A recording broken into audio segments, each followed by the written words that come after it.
Alright. This is the 6th.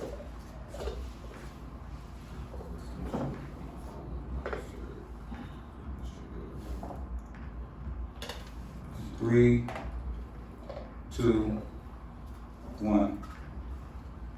Welcome to Work for Every Penny. This is our second episode of Back to the Class podcast. I'm Penny. And she girl said to her phone ringing. Well, phone ringing. And today we broadcasting our second episode. We ended the year off with this. I got a special guest, 2 special guests actually, but we're gonna start with our first one, which is a local native of ours in New Jersey, from Irvington, a comedian I respect a lot, and I really went out my way to get this guest here because he's one of our local talents from what I like to say the old school. I'm an old school person, and I respect the fact that he's still doing it now. So I want to welcome everybody, Kool Bubba Ice. Hey. Hey, what's up, y'all? Hey.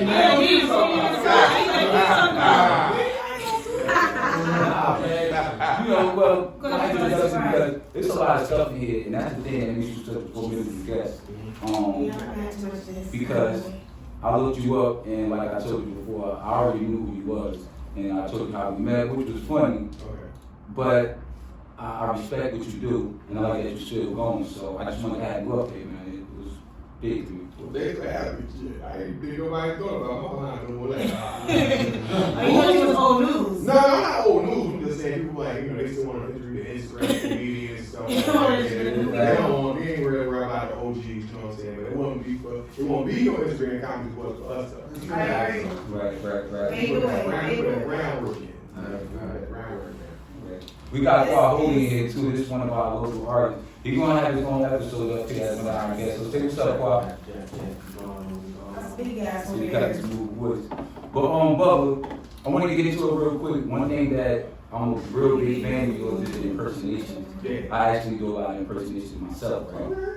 So we was talking on camera about the Martin Lawrence song. Oh, yeah. I need you to let us know how that came about and what happened after that. You told me he beat you down for that. Oh, what happened, we was taping the Def Comedy Jam. Before that happened, we had did an episode of the show I did to do called Apollo Comedy Hour. And Martin was, we did an impersonation of Martin Lawrence, and my boy dressed up as Shantae, and I dressed up as Martin Lawrence. I wish I could find that episode, I gotta look for that one. And I was Martin, I had the big ears and everything. I had the big ears moved to my head, like real big ears, exaggerated, and I had the little Martin mustache. And then Shantae, which is where Martin stole Shanae from, that a lot of people don't know. Shantae is originally Derek Fox character, a guy named Derek Fox from Jersey. So Derek Fox was doing Shantae for years. And next thing you know, we did a show with Martin at this club called Terminal D in Jersey.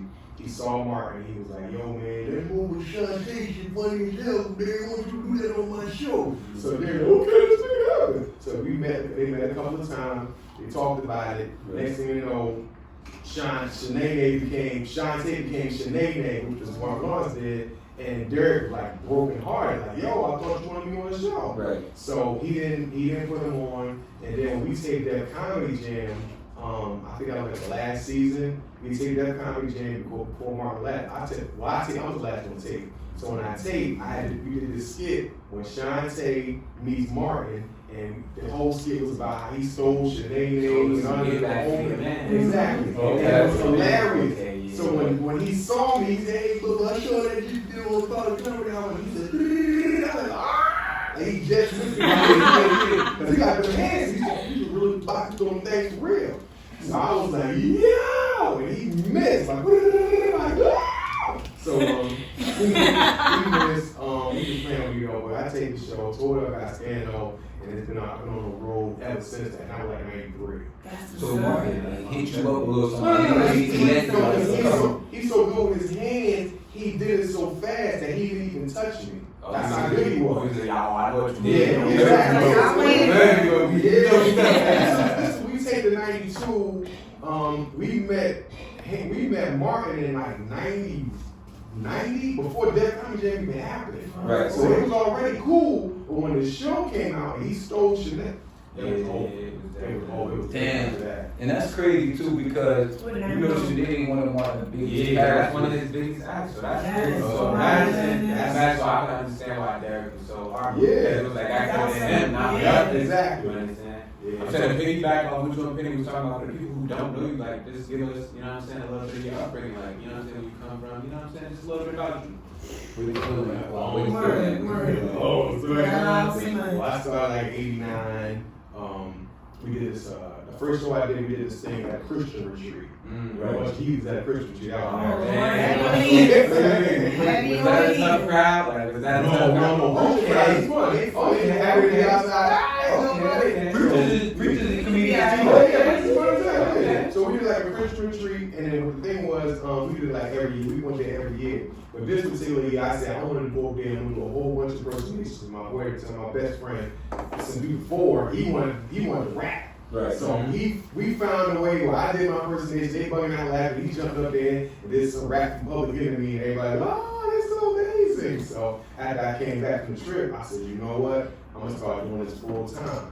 So that's when this was like January 1989. So when I came back home, I did this video in this club. This nightclub is a spot in Jersey City. They probably shut down now. Where you could go in there and videotape people. Videos is on VHS.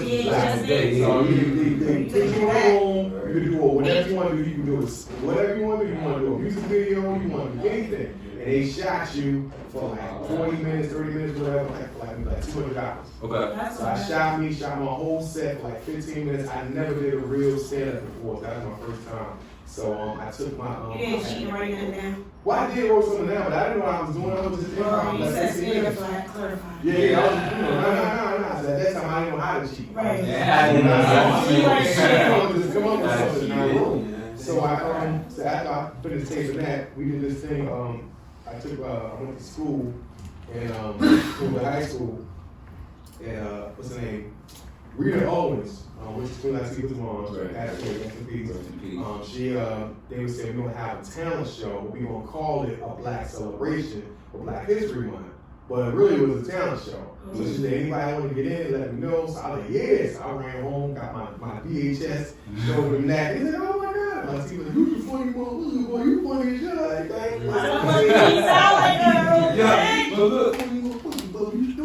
So I showed them the tape. She thought it was funny. They put me on the show. Yeah. So when we did the actual show, that was like in February. I came out there with my Eddie Murphy leather pants, leather jacket, and leather beat, the golden child, leather gloves with the ring on top of them. And I went out there like, hey, what's up, y'all? And as soon as I stepped on stage, they booed me. Right. And this girl, Apollo style, and this girl, her name was Keisha. Keisha fought dudes, girls, guys, rock wallers, people. She fought anybody. She ain't fight. So people saw Keisha, like, hell, they come Keisha, yo, like dudes was scared of Keisha. Yeah. So Keisha like, why don't y'all shut up? Everybody, and everybody just shut up. She let me do my act. She held it down for me. After Keisha said what she said, I tore a place down, got standing on, it was crazy. Rest is history. But now let me ask you, because when we were talking about the shenanigans thing, I want to go back to that. You know how in music they say like it's ghostwriters, and we hear things like, you remember when they were saying about Kevin Hart stealing jokes, they said something about, I seen a video where Hanging with the Cooper with Mark Curry, he said Steve Harvey stole my jokes. Is it actual ghostwriters in comedy though? Ain't no ghostwriters, it's stealing. You got joke writers, you got stealers, and you just got people that just, fight up on people's stuff. Yeah. So basically what happened was, I've heard stories of Steve is notorious for stealing people's stuff. And I've heard stories where him and Bernie Mac did not get along. It wasn't the best of friends. They did have beef like a lot of times because, Steve would go up there, hear somebody show that night, and then the next day he go up there and do the whole stuff that they just did the night before. But Bernie and Sid got so much material, they didn't care. Well, they cared, but I'm just saying, it was kind of messed up. But yeah, I've heard stories about Steve already before. Yeah, and then what happened was Steve and somebody else used to write for Steve, and his writers was going to comedy clubs and taking New Jack Comics jokes and giving them to Steve. So he was like, yo, why don't you get Yo, when I see him, I'll punch you in your face, you mustache, I put your problems in your. And that's how he didn't know. But he didn't know that his writers were stealing material from other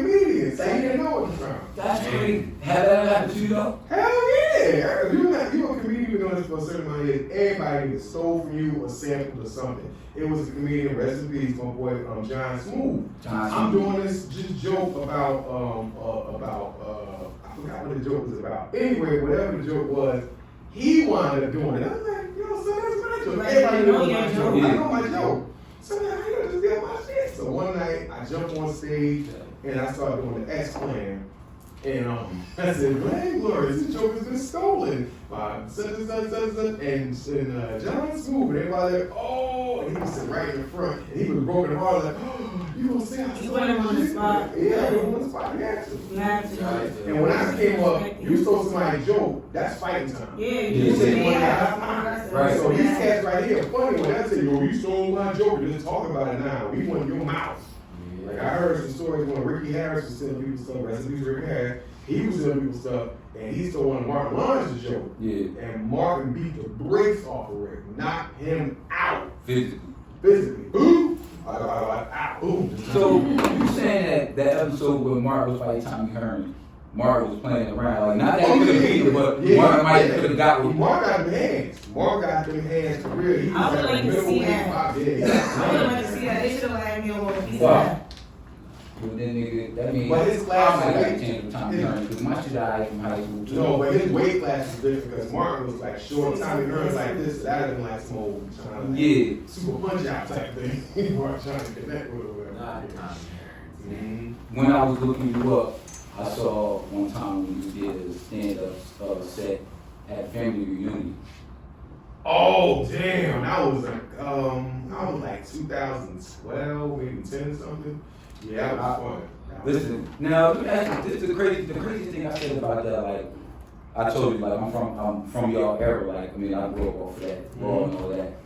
I'm one of the persons that believe that the best comedy do come from your family. Yeah. So you think about Raw when they talking about Charlie and the Mother and all that. You believe that also, or do you think like your best comedy, like you think the best comedy comes from like your family and natural experiences, or it's just the perspective that you have? This everybody's different. You know, Bill Cosby ate off of talking about his family. Kevin Hart does it. Eddie Murphy did it, but it's not for everybody. I don't talk about my family on stage. I just talk about all kind of random weird stuff, whatever. Now I just started doing jokes about my mom when I host my shows. I do some jokes about my mom. I don't think she like my mother ghetto stuff, but she like Southern ghetto and she keep it real. You know what I mean? My mom so I might start talking about my family in my act. I might, but I'm not a family comic talking about my son and my daughter, my mom. I don't really know that. I like to just talk about random funny stuff, and that's my thing. Real quick, so how do you play the room? Like one day my man was gonna let me do stand up. My friends were allowed to do it. And I felt like this is start off, I'm gonna work, see what the room look like. Yeah. If you work the room on the three of us, what type of mindset would that put you in before you go on? Well, besides your act. But see, the thing about it is that every room is different. See, if you say, okay, this is a room right now, say it's like 20 people up in here, and they from Avon and 21st Street and all that type of stuff like that. It's a hood room. Right. They want to hear hood shit. Right. That's what's gonna make it right. You know what I mean? But then I've done hood rooms where you could be talking intellectual stuff, like, you know what I mean? Because they smoke so much weed, intellectual. Yo, talk about the stock market. I'm like, what? Right. You never know what a hood room. You never know what a hood room where they could damn sit up there and listen to anything, and then sometimes they just want hood stuff. So you really have to pay attention to what the room, like the host is the one that sets the tone of the room. So if the host one up there talking about, I'm baby this girl, that's all they want to hear the whole night. Right. I did a show in Baltimore about 2 weeks ago, and the host was just talking about sex the whole show. The crowd was loving it. So anybody did anything outside of that, it was like, soon as I was like, everybody jumping out, girls not being drinks. It sounds so bad. You know, they was having a good time. Yeah. So I read the room, they want sex, I gave it to them for 25 minutes. Boom, boom, boom, boom, good night. He's a genius. And what I did at the end was I do like a bunch of impersonations, and I got it with tattoos. They were like, oh my God, they just talked out. So that's what I mean by reading the room. Like I've done some rooms where they've been bougie. And they don't want to hear no sex jokes. Yes, they like, oh my goodness, he's talking about vagina. So they kind of turned off. Yeah, I'm used to vulgar. But then I go to the room and I hit them with my stuff. I I take the curses out, I pull the sex joke out, boom, still kill the room. It's called reading the room. Right. Once you find out what they like, you just milk it. Right. You know, and then one time I did a show, they didn't want material at all, they wanted you to talk about it. So what I did was, I snapped on a few people, did a joke. Snapped on a few people, did a joke. Snap, and it worked, and I got on the whole show. Bam, smooth. Right. Alright, so you see how they do the verses with the music. Mm-hmm. Back when you started the verses with the stick. You what I call an impersonation king. If you were to do a verses against somebody, so your impersonations up to your best 10, who would you go against another comedian right now? Oh, damn, that's a tough one. This is some good ones like Jay Farrell. Farrell, which I know Jay Farrell. I got a story on that. So I met Jay Farrell like, I don't know, it was early 2000s. Yeah, I know Jay. So I met Jay around either early 2000s, I think, mid 2000s or something. We did a show in Virginia, and this promoter, his name was Herman Hurst, was the comedian slash promoter slash comedian. And he was like, yo man, don't you see this boy Jay Farrell? He's funny as hell. I'm like, what do you do? He do impersonations like you? I'm like, oh word? So I sat there, and this dude was murdered. He was doing Cameron, Jim Jones. I'm like, yo, don't nobody do Cameron, Jim Jones. And he was murdering. I'm like, yo. So as soon as he was done, I said, yo, you gotta come to New York, son. You got some stuff. He said, thanks, bub. I went up there and murdered it. Bam! Said, oh, he said, oh, damn, OG, you did your thing. I said, yeah, man, I ain't gonna let nobody take my shine. So I think maybe about a couple of months later, he did a couple of YouTube videos. Yeah. Somebody saw him on Saturday Night Live. Boom, rest is history. Matter of fact, I follow him on Instagram. You know what I'm saying? I follow him on Instagram. Now check this out, y'all. I'm a visionary. So I'm a visionary. So you know I see shit. I watch Bubba, right? When Bubba do his promos, it's always an impersonation. He gonna know where I'm going with the next line. It's a certain impersonation. He just do shit. I'm sure like his last minute, he like, damn, I gotta do my drop. Boom. I see him. You know how some people like with Denzel, with Ali, he had the look and he could do the voice and shit. Ray was perfect for Jamie Foxx, right? That was my movie. Bubba do the Tracy Morgan movie. Oh, Now listen, that's when listen, all your impersonations is good, but some of them got their different highlights, right? You know you got to look just by, bruh, if you, The play Tracy Morgan in the movie? oh, man, car accident and anything like this shit, this lifetime or something. Somebody gonna pick it up. I'm gonna write it down.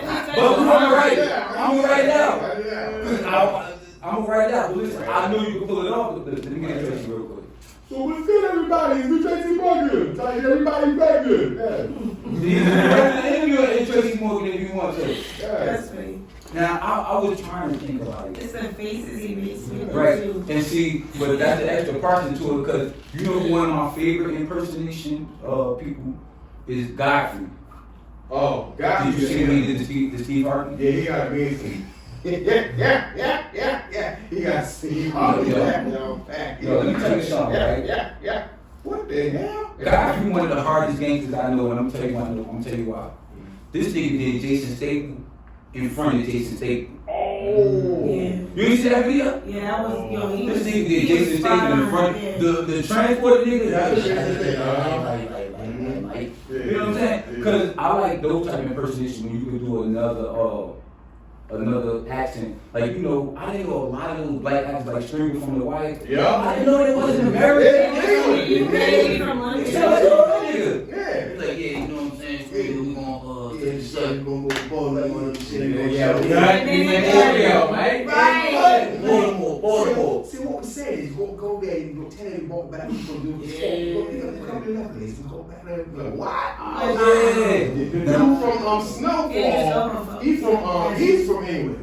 I remember Snowfall. He's from England. I'm sitting there like, oh, you from the hood? Is he actually gonna put the car down? I'm like, you serious? I'm like, yo, give me some good people. Jamie Foxx good. But it's like Eddie my favorite though. Oh yeah. Now listen, I heard you do Richard. Anybody that can do Richard, you a legend. You a whole legend. Let me get a Richard.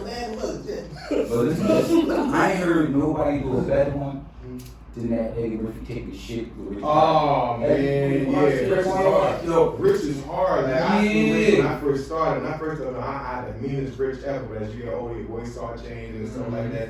So I don't really do Rich as much as I used to. But when I do, I while what you call Godfrey has a good Richard Pryor too. Right. So I think me and Godfrey got the toughest Richard Pryor right now. Yeah. Because Godfrey Richard Pryor is crazy. He's like, yo, these folks rap. That shit very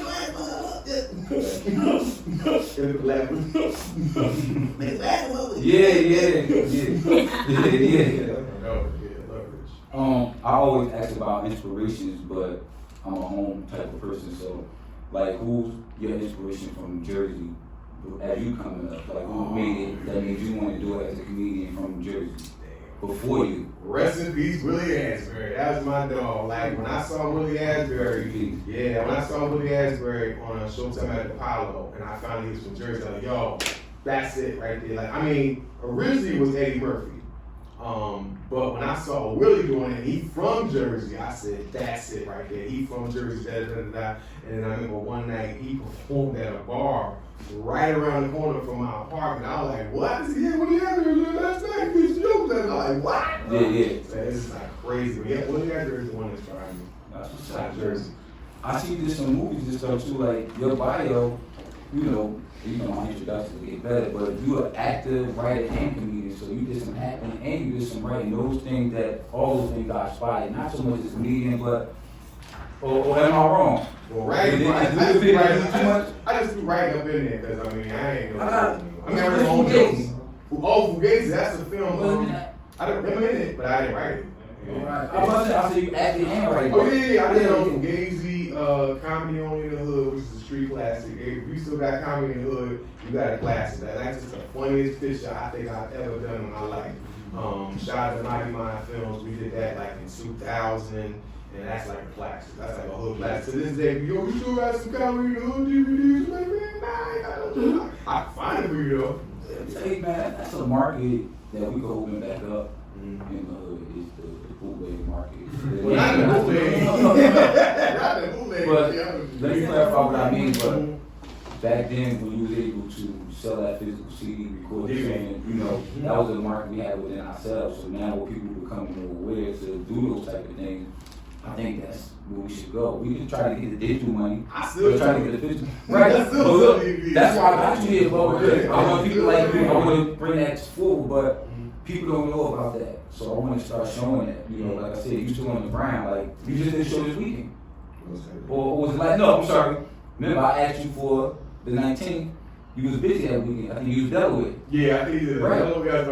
But a lot of people think that it's just grab your phone, do a skit, and you're gonna make it. Nah, it's real work. It's other ways. But the thing with that is that what happens is people are spoiled now, because what happens is that once they start shooting all those videos, people think, yo, he must be really funny. And I'm like, no, that's a video. That's not real stand-up. When you see him in person, it's gonna be totally different. And a lot of times those cats you see on YouTube, they be hilarious, and you put that mic in front of them and that crowd, they're like, funny for 30 seconds. So what's some advice that you would give to people that want to be coming up as a comedian? you gotta take it seriously. You gotta take it seriously. Besides just like Instagram and stuff like that. Yeah, if you gonna do these videos, you better start learning how to do stand-up comedy, because that's next.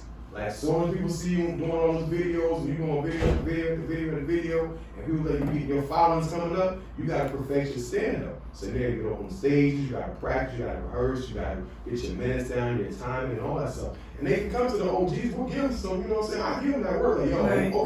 Because they making money. Yeah. So you making $15,000 and $25,000, you ain't telling me you can't get an OG to sit down with you and help you write some jokes? Right. Give me some bread, I'll teach you how to write some jokes. I help you break it down to the middle, end, whole nine. But it's like, I'm not gonna be doing it for free. You know what I mean? You making $50,000 on Instagram. Ain't no free game. No, ain't no free now. I help you write. I ain't got no problem with that. I help you write like that in a minute. And Quay, we got QuayHoly up here. Like I said, this is one local artists from New Jersey. And we talk about with Bubba about making money different ways, from the digital to the physical, CDs and stuff. It goes the same to with music. Like, how you feel about that? Like, and we work together, so I know what you've been through, and I know where you at now. So, what have you learned that you would like to share, like to the other artists, musicians out there, as far as how to structure yourself? What did I learn personally is that I knew what I was doing, because I was at my time when it came to streaming and like digital distribution, because it was easier to get digital distribution than it was to get distribution from a major label. So like my plan was to always just get on like the bigger digital platforms because it's more accessible for people to get my music. You know what I'm saying? So I was on that for like 5 years ago. Like, so when I was yeah, like when I was like Spotify, shit like that first started, like I was like one of the first artists. So it was like. So you've been streaming on like Apple, Spotify, and shit like that. So that was like the streams is like it affects what you're doing, but it's like. They help you establish a fan base. Word. And Because you can reach people from other countries and stuff like that, like people from UK and Canada. I just see. We got a little bit. Yeah. Okay, cool.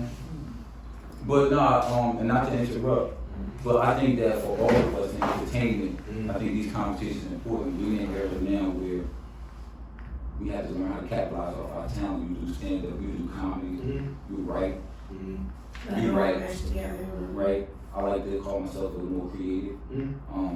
So we get to articulate things in this era.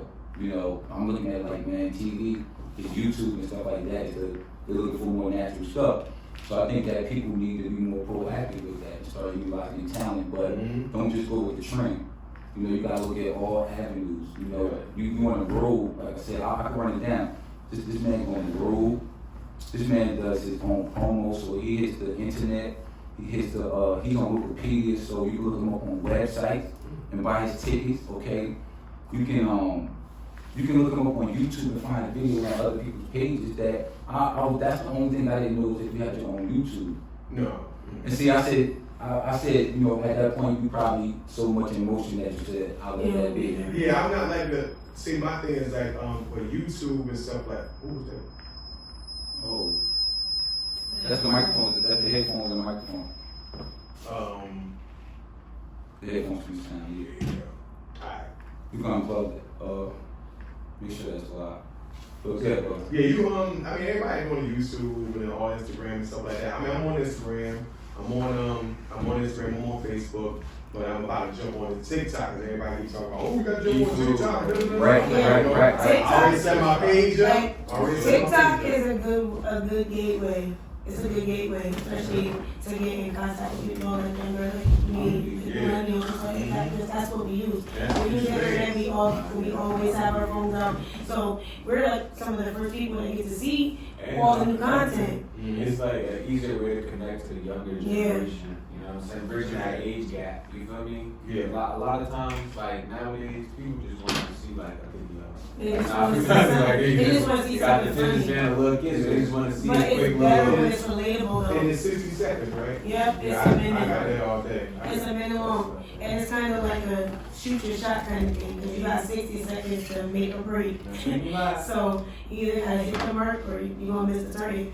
But also, there's so many comedians up here and like on Instagram and stuff like that. That's why I'm saying it's good for you that you want to do TikToks as well, because like B. Simone and She does TikTok wants to too? do that. Yeah, she has TikTok videos and everything. There's so many young people that She's so sexy. she is pretty as hell. She is. She's beautiful. But yeah, like there's so many comedians like that that are, you know, up and coming, and they look up to you guys because that's what they do. That's their lane. That's their platform. Even though they have to have, that's their main thing.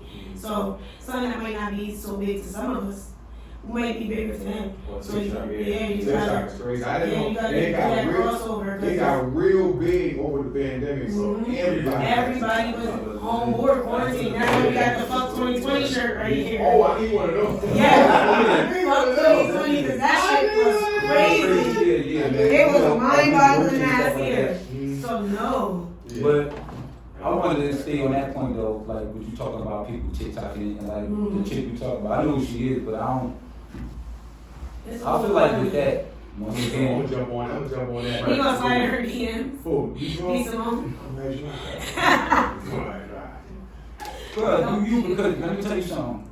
I look at how far you want to go, like you said when you was talking about once you get this, you gotta have to stand up ready to line up because it's like you gotta be ready for the next step. A lot of people do hit the thing, You know what to do when you get in that position. And it only lasts for so long. You gotta know how to Yeah, do that's it. So You you gotta gotta be constantly working evolve. Yeah. harder and longer than you're being famous. Yeah. If that makes any sense.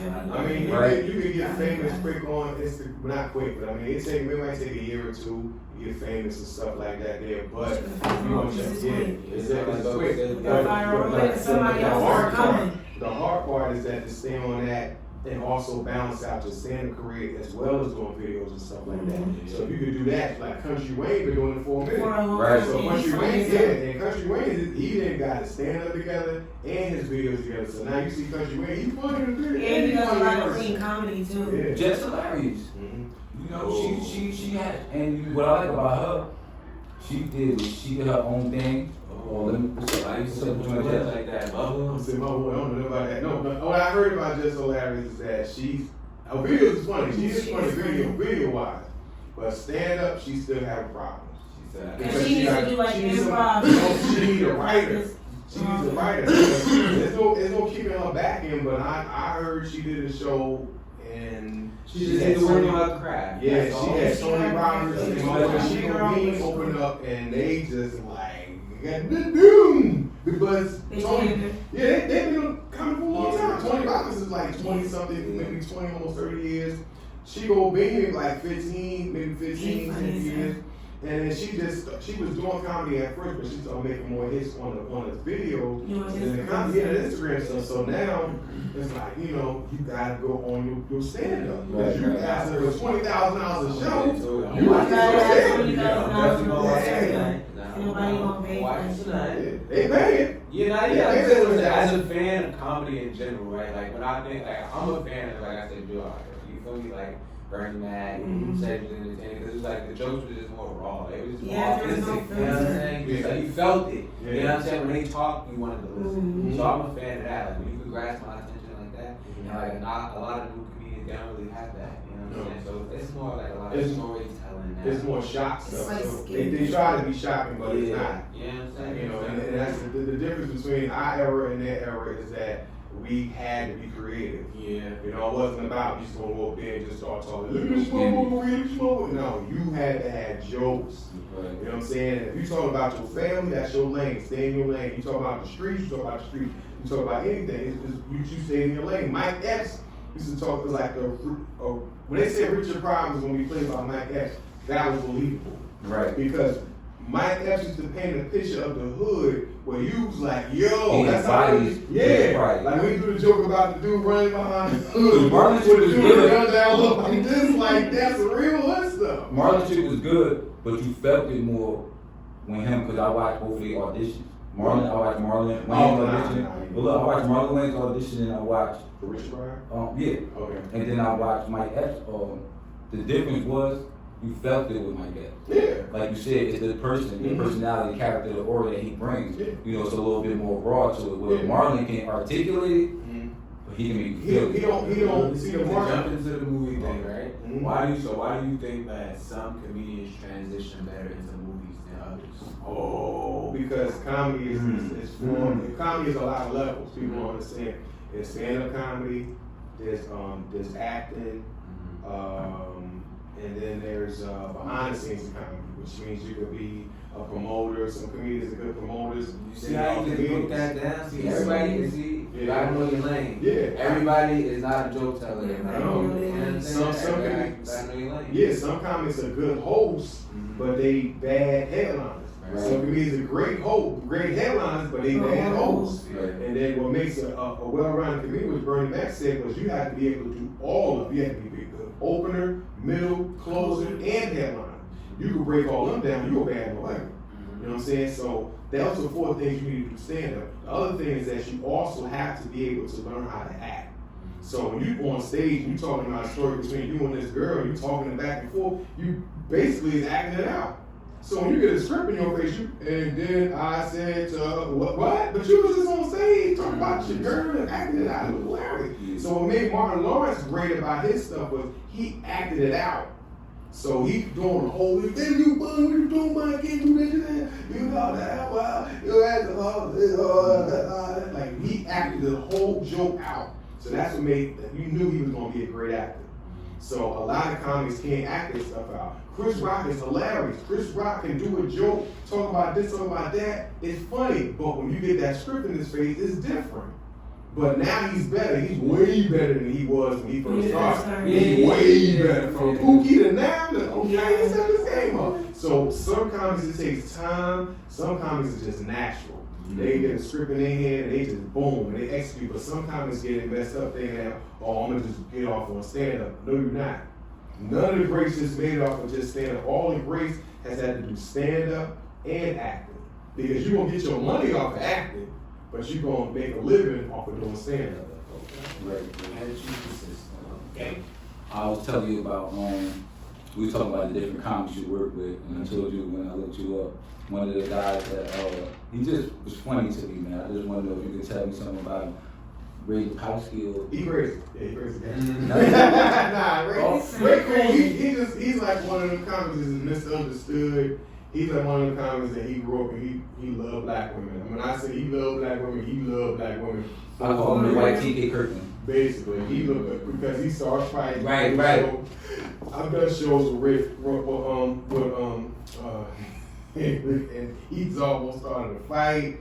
We like, yo, you gonna go out the back? We just let him up there. He like, he don't care. Like he'll go toe to toe. You guys asked him a few times, but I'm just saying, he'll still fight. But he just dances like that. But you know, some comics is dangerous. I call that dangerous humor. Yeah. Because T.K. Kirkland, Ray Lapowski, there was a comedian back in the day named Crazy Sam from Harlem. That dude, man, woo, we know what's gonna happen. That's not the video music about Crazy Sam. Yes. With the comedy too? Yes, Crazy Sam. He's a comedy too? Yeah. Crazy Sam from Bill.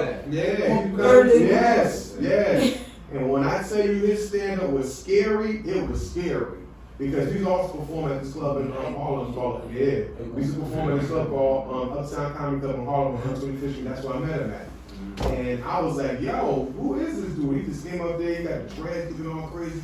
Yeah, you know what I'm saying? That's how he running up, she didn't push him out of your face. And I'm like, well, this is going crazy. Yeah. And he just go on stage, long black coat on, stuff like that, and he would do these stock jokes. And I'm like, what? That's a stock joke. But he was just crazy. When they say crazy, he was crazy for real. Yeah, that's one of my favorite people. Like, I used to watch video music. Different hosts every day. And when he go gave you a skit, remember when you go house party things at the street? That was right there. That's the type of acting I want to see. That's what I want to see back on the big screen. Mm-hmm. See Hollywood, even black Hollywood, they got too commercial with punchline and everything that they do, being political. I want the straight comedy, the raw. Well, see, the thing with problem with that is that when I started, like I said, I've been on 31 years doing comedy. We're 32 in January. So I'm talking about an era when I started where we didn't have black. When I came to comedy, black films was dead. There were no more black films, and we might have got one black movie a decade or whatever, and that was it. So what wound up happening was, 89, I started doing comedy. The black movies started slowly making a comeback. First it was Spike Lee, then it was 007, I forgot the guy's name, 007 something, Matty Rich, and all those cats started coming out with these black films. And when they started coming out with black films, they was just grabbing any and everybody. They was making it like, okay, we all gonna get to eat.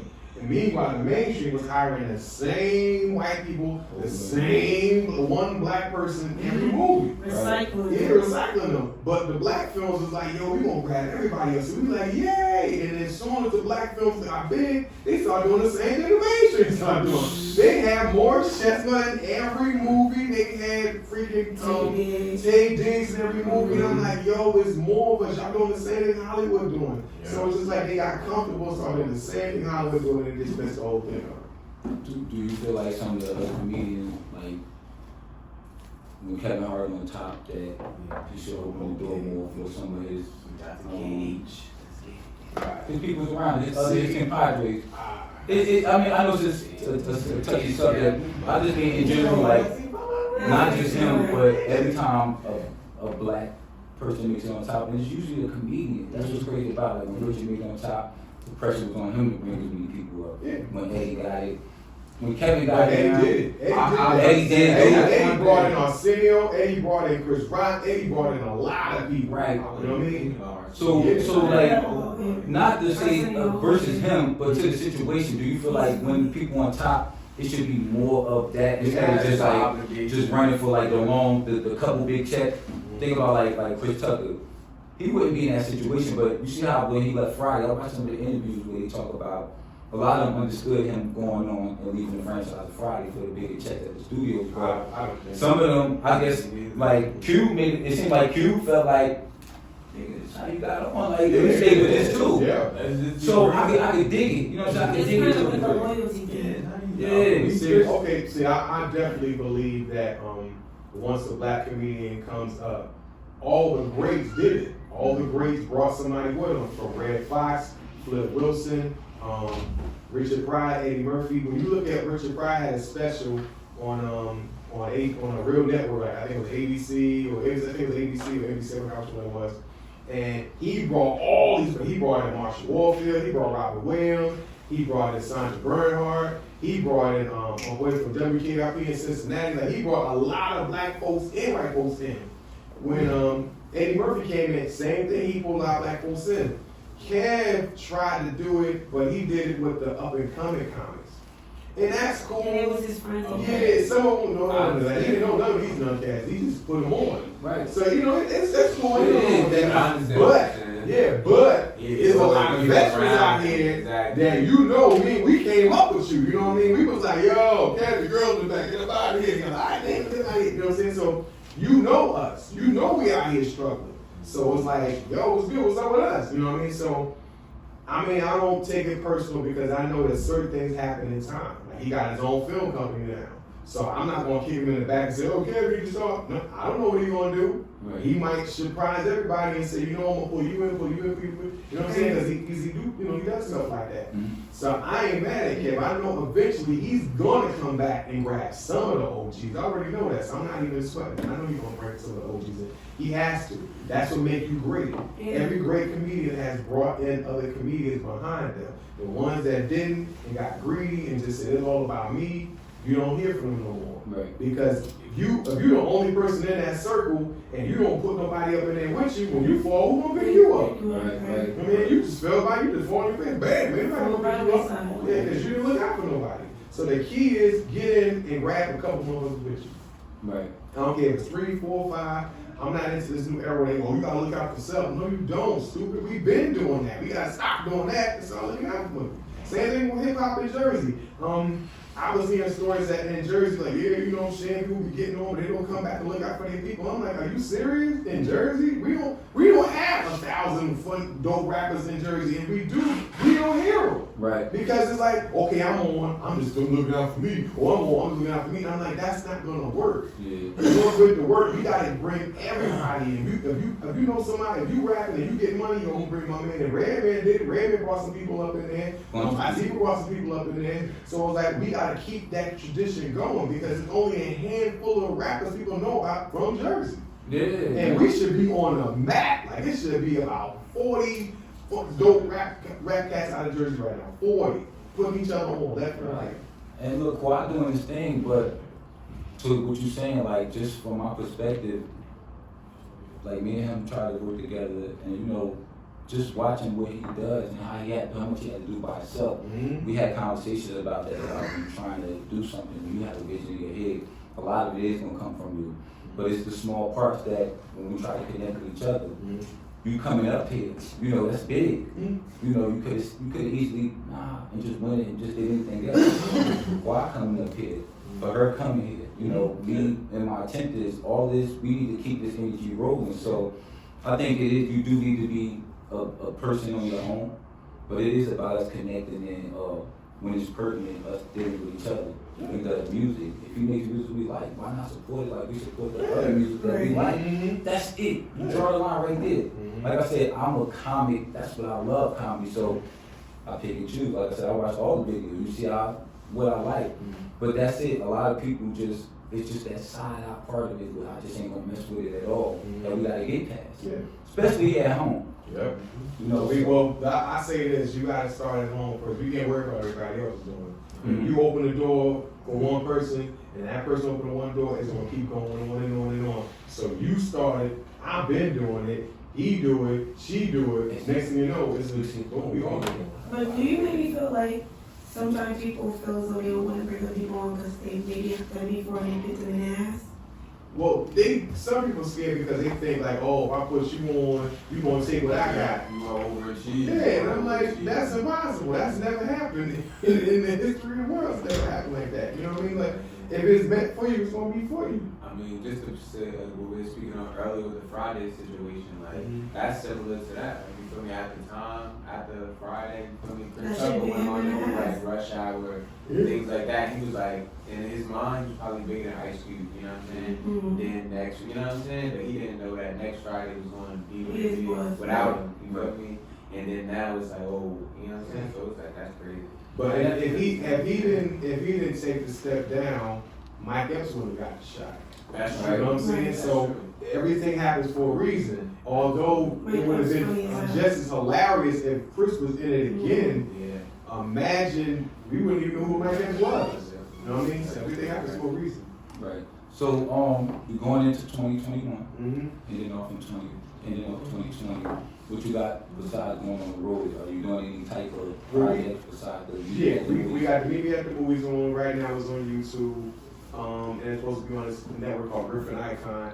So that's going to be, matter of fact, I just got the text today. That's supposed to be, they're going to start shooting episodes on right now. So it's going to be on Griffin Icon, Maybe at the Movies. She's loading up within a couple of days. Well, it's going to be finished. We'll start rolling these out. And I'm hoping to have one open to you tomorrow. Yo, that's So, how you need shit. It should be. they got one episode already rolling over tonight. So we got one episode rolling over tomorrow night, and the other ones are going to come through as well. It's called Maybe at the Movies. It's going to be on Griffin Icon, so everybody can catch that. Right. We also have something else we shot. I can't talk about that until we edit that one and actually shot that as a demo. It was like a couple of films I was supposed to try that was going to do, but one of them had got pushed back because of the guy needed money, finances. There's another picture I was supposed to do that got dropped because of once again finances. So actually, yeah. So and it was off the hook too. I can't even talk about it. Money, man. I can't talk about it. It sucks though when you have something so good, and something so simple as money and just not having access to And it. that's the bad part about black films, where it's all about, oh, we need to go to Tyler Perry. I'm like, no. Stop asking Tyler Perry for everything. All these dudes out here that we know they got money, and we ain't saying how you get it. Why don't we get to those black cats and say, you know what? Since you got all this money, dog, why don't you invest your money into this movie I'm about to shoot? How much you need? We need $70,000 now. All right, cool. The big movie, get off and pop off. All right, we'll give my community 140 back. All right, cool. You know what I'm saying? So if we had more cats, I don't care what you do. I don't care how you get your money. I'm not asking. But if you got some bread, you say, you know what? I want to invest in something. Invest in these black films. I want to get a bunch of black millionaires together and say, listen, man, we want to start making these movies. We need to stop depending on Hollywood. We can put this out ourselves. Right. They can distribute if they want to, but we need to start putting our own black films out. We can't be just dependent on Tyler Perry no more. We got to depend on everybody. See, the thing about it is people need to look at it as Tyler Perry branded himself. He made multiple shows, he did multiple places, he did all that stuff. He pushed himself to get where he is. He branded himself. Yeah. He literally came from it, like he was homeless when he first started out. Yep. So now he's a billionaire. Like he has his own studio. Yeah. So people need to think about as far as branding, so push yourself. Stop always looking for an extra. It's okay to get a hand up, but don't look for a hand up. It's different. You gotta push yourself. You gotta brand yourself. You gotta create your Yeah, brand. but the thing about that is that you could say, oh yeah, just go ahead and do it. There's a lot to it though. You know what I'm saying? And at the time, Tyler Perry, I was there when he was talking about his book and how he started. It took him a minute because he was doing plays and the plays was flopping or he wasn't nobody showing up. And then all of a sudden he kept pushing, and then it started to happen for him. So it wasn't a thing where he had an easy beginning. And I feel like at this point in the game, we shouldn't have to struggle like that anymore. Right. There's too many of us out there making money that my mans and them shouldn't be struggling to make a film. Yo, I should make a phone call. Yo, my man, yo, I'm trying to do this film. You want to read the script? Yeah, let me read the script. See, y'all feeling that script, dog. You want to get down? Yeah, let me get down. And then everybody started investing into these films. Little by little, you can start making some noise. And it's not about, and then we say, you know what, my girl, she's a publicist. Oh, word, she a publicist? Cool. She gonna write up on a picture. She gonna write up something. We gonna push it like that. If we could all get a team, we can make it happen. You know what I'm saying? To the point right now, this whole pandemic thing should have taught us that we need to stop depending on Hollywood and make our own stuff. Yes, If we start making our own pictures and start doing what they doing, we could do it. We could do anything. It's just like, I'm waiting on Hollywood. You should strive for ownership. Yeah, and own your shit. That's another thing. You don't want to own nothing. Own just sell it. No, don't sell nothing. Keep that money. That's your money. That's your legacy. I don't see your legacy. You know, I see all type of movie lines every time we make expression and everything. Mm-hmm. But before we wrap up, Bubba, I want to ask you. I want you to talk a little bit about Meet Me at the Movies.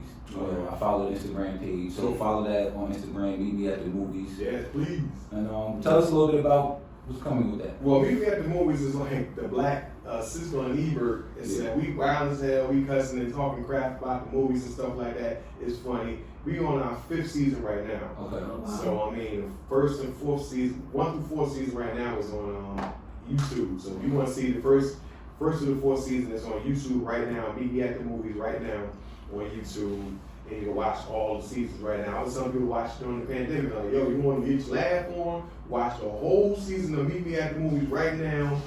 Season 1 through 4 right now on YouTube. Mm-hmm. Check it out. So check that out right now. Season 5 is going to be on Griffin Icon, and that's coming out. The new episode should be coming out tomorrow night. And I think we've been pushing. I've been doing that show for like, oh my God, about 3 years now. So 2017, we've been doing Meet Me at the Movies. And we finally made some kind of headway. We're going to be on the streaming service. But see, man, so you only promote on Instagram. Because I'll be waiting for it on Instagram. I didn't know to go to YouTube for it. So it's a whole YouTube page. It's a whole YouTube page right now for Meet Me at the Movies right now. You go on YouTube right now, watch all 4 seasons. You got a co-host on that? Nah, it's 2 hosts. I mean, it's not a host. We like a Cisco and Hebrew. It's like I'm Gene Cisco and my boy. That's all. Jay. Okay, Jay. That's all. So what's the name of the Instagram? Meet Me at the Movies. It's on Instagram, but it's on the regular. And it's on YouTube. And it's on YouTube. Meet Me at the Movies. Yep. You good, sir? Meet Me at the. Yep. But you want to watch the episodes, you gotta go on YouTube to watch the actual episodes. You gotta watch it on YouTube. They're gonna show the whole episode. Yeah, definitely. All right, man. So if there's anything else you want to put out for 2020, like I said, this will be out after the New Year's, and we actually Happy New Year to everybody that's up here. Everybody that's saying this. Happy New Year. And much love and quiet. You know, both of y'all before we get out of here. Let's, I want to know what y'all 2021 energy is. I'm gonna be doing this podcasting. Hopefully you'll come back when I'm doing it a little better. And you got more stuff, and you always welcome. You Andre, you the second person. Quay, you too. And Quay, you already know you family, so it's all family here. I'll send some more comments out here because I know you know what I'm saying. It's like I said, I want this to work. So, like I said, once I send this, some comments. You do your episodes. You get about 13 episodes, and I'm gonna connect you with the same people that I'm already working with, and see if you get us on our network as well. That's super dope. That's what I'm saying. So, paying it forward. Definitely. So, Quay, what's up, man? What we doing going in terms? I know me and you gonna do something. We'll talk about that after this. But what you got going? I know you just dropped. Did you just drop another project this year? I did. You feel me? I dropped a project in August. You feel me? That's called If Tomorrow Never Comes. And I dropped 2 singles after that too, because the grind don't stop, baby. That's what's up. Yeah, nah, man. We're gonna have more music. You know what I'm saying? Hopefully you see. Give us 2 tracks off your project that just dropped. That just dropped. I'm saying you go on Spotify, iTunes right now. You can listen to 2 Minute Warning. That's QuayHoly. You know what I'm saying? You listen to 2 Minute Warning. And off the project, you listen to Amazing. You feel me? Everybody listens to that song. That's what it is. Yo, So you said Amazing. Hey, Quay. And what else? 2 Minute 2 Minute Warning. Warning. Yes, on the next project, keep up in mind. Well, I do skits on the album. He did a 7-minute. I'm about to tell you. You did a 7-minute joint. Yo, I watched this whole shit, bro. You did a whole 7-minute say, yo, he didn't do no jokes. it was all different rappers, and yeah, you know the DJ kept the music. It was one beat, yo, but I like creativity, so it's one thing to be able to imitate, but you was rhyming, so you like you got some music in you too. A little bit, yeah. Why? Let's make it happen. Let's make it happen. Let's make it happen. So, where's that money? Let's make it happen. Well, to be the spokesman, I'm just talking to business partners. Let's make it happen. Let's make it happen. Word up. Let's make some things happen up here. But It's a movement. It's a movement. Where's that money? But it's what everybody is saying. And a lot of people don't know how to. They got different ideas and great potentials, but they scared to ask for the money. Yeah, exactly. You gotta get to that point. You gotta do your work. When they get to that point, they fall apart because you can't do nothing out here without no. That's right. Yep. That's why I said people like one of Basie Tyler Perry as like one of the he did it, he branded now, but he had help. Yeah, once he started making that money, he started getting right. help. If anybody get a cash flow, they're gonna be successful at whatever they do. Yeah, exactly. That's the whole thing, is the cash flow. Because everybody got great ideas, and with today's world, anybody can do it. Yep. But it still takes money to even put your market this up on Instagram and Facebook. People don't know that. Exactly. When you post stuff, it's only gonna go but so far unless you pay for the advertisement part. To push it, So once again, thanks, Bubba, for coming through. You know, man, like I said, anytime I can do anything for you, just give me a call, man, and thanks for coming through. Yes, it was and like I said, happy New Year to everybody. This is our second episode. This is real special to us. We closing out the year. Like I said, we got a new piece to the Worth Every Penny collection. You know, I definitely do my own promotion and whoever else. You know, fuck 2020, y'all. And Going into 2021. where you get this shirt? Go on the site, Worth Every Penny collection. That's what we do the merchandising for the company, Worth Every Penny Entertainment. And it speaks for itself. It's worth every penny, man. So everything that we did, everything that we pulled together is worth this comedian, worth this artist, worth this co-host, worth this host, worth this support, worth these cameras and everything, man. Okay. Every penny. Well, how can we get in touch with you? Let people know. Let's know how we definitely get in touch. Get in contact with me on Instagram under Kool Bubba Ice with a K, KoolBubbaIce on Instagram. My Facebook page is falling apart. I don't know what's going on. I'm locked out my page. How many you got? I got 2, and I can't get on my main page. That means you really got like 8. Huh? That means you really got 8. You know, people be putting your picture on shit, probably and stuff like that. I don't know. It's the funny part when I was looking at through my other page, it's not blocked. Put yourself up. You got 8. You got 8. I ain't famous, so I don't got. I got like I 5,000 on both my Facebook pages. I think I'm about 7,000 on the Instagram. I'm almost at 8. She almost at 10,000 pages. Oh,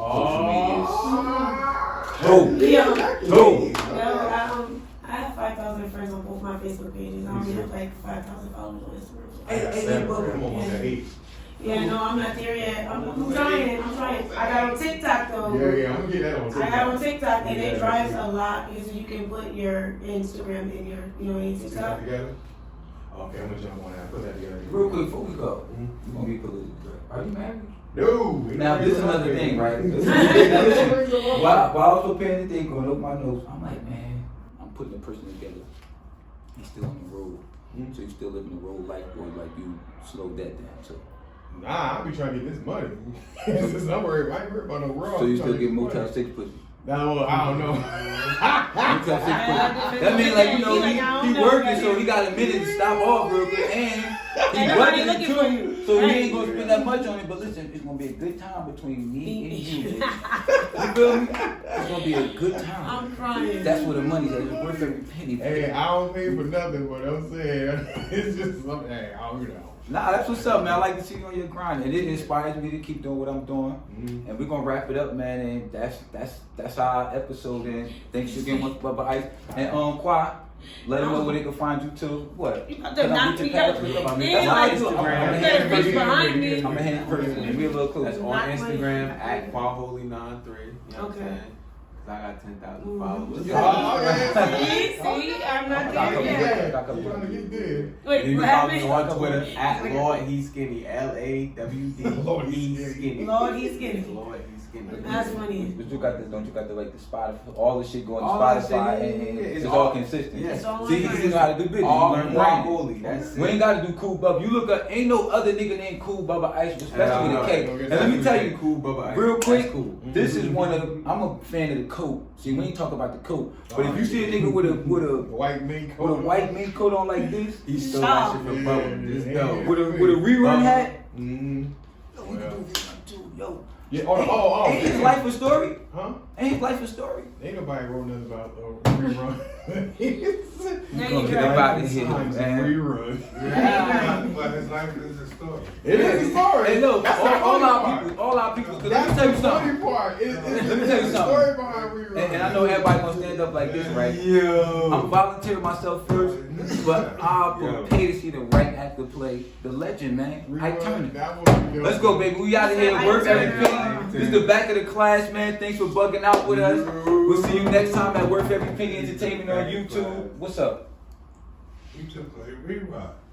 I said that, but Yeah, you he know, said that, yeah. it got I to did fit. play You know, rerun. with the actors, you gotta woo him into that shit. Like, first of all, he like, be rerun. I'm sure you want a more sexier nigga, right? Like, you know what I'm saying? The sexier Yeah, big nigga. I did play rerun and so you know, I did play rerun like I did. I'm just rerun. saying, you know, I just got ego. Wait, I watch before we Entourage. go. I just Before we can't do go. the split. There she go. Oh wow, my baby mama in my head. Be Simone. Simone. Man, we ain't about to do all that. Well, man. I We was about just to get up out of showing. here. Lord. Well, I was But just yeah, it's a showing. wrap. I already follow her on Instagram. You know what? I'm done. He said stalker.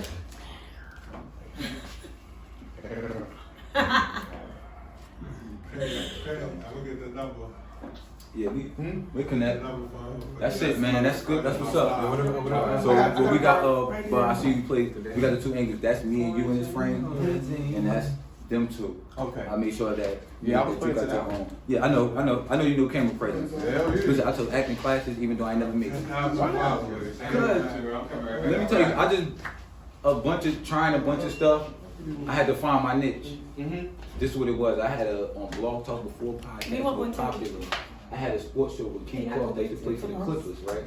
I had a sports show with King Cross. This the coat? This the coat? That's the coach's on. Right.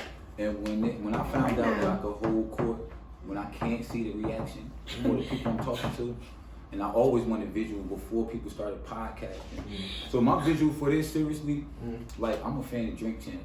I'm from that era. Oh, bro. So that show is dope. on some real buff, like my thing is, You even gotta- with the marijuana, I respect how you like, I'm Yeah, off camera, right? But my thing is, I'm trying to just segue in. I don't want to be too loud, but how the famous people made it, it was unshunned. Now that it's about to be legal, I'm the dad, the common man, such and such. So on my first episode, I highlighted that, like, it's not up here to just be smoking blunts and stuff. Yeah. It's like in moderation. I'm a man that goes out, handles business, raises kids and stuff like that, just like you're a working man. You gotta have to show that, but you're respectable if it's ever known. That's my thing. Yeah. So I want to be up here for the people that's comfortable with it. Why Just like am I on doing this. this around? Nah, that's what I'm saying. That's what let it grow. How many? I'm trying to grow my likeness. How many? Yes, thank you for What's the listening. next I episode? appreciate you. Did you read this? Seriously? What's the next Gynecologist, episode? ex-porn star, and baby father. I got a schedule. My schedule around at y'all He's so available. arrogant. So I got two more comedians, young ones. That's no stand up be like the young guy and Pam that be with just Pam. I know Pam. Them two that be together all the time. Yes. I'm gonna do them together. This is classic. You know what I'm saying? Starving. I got some other Oh, OG yeah. friends. Give me some people, some fresh people, because listen, I'm 39, so you know how I feel about touching. I need to get to the younger people that's up and coming. I want to bring the people that's in New Jersey that's working, Yeah. that need that little So shine, you got ego. because it works hand in hand. I gotta go, man. Good looking, Sal. All right. Love you. Hey, yo. You got my card. Yeah, I'm Let's about to connect. call You got the so I card. get to the You car. got the card? Cool. Y'all got the card? You gave me one, Bill? Hit me up. Well, I got you on the phone, but look. So all that, man, I'm not going to run it down, because Alright, big dog. I just wanted What's to, I success? did this 2 years ago. Things a lot, No right? Yo, doubt. me and you gonna get together. I got something for me and you All right. and Sal to put together. We talked about it, so we're gonna get together tomorrow morning. All right. Tomorrow morning. I gotta Okay. come out early. Sal, me and you get together for coffee in the morning. Alright, Google, where is thatmoney.com? That's something he got going. Cobblestone. Him Where is thatmoney.com?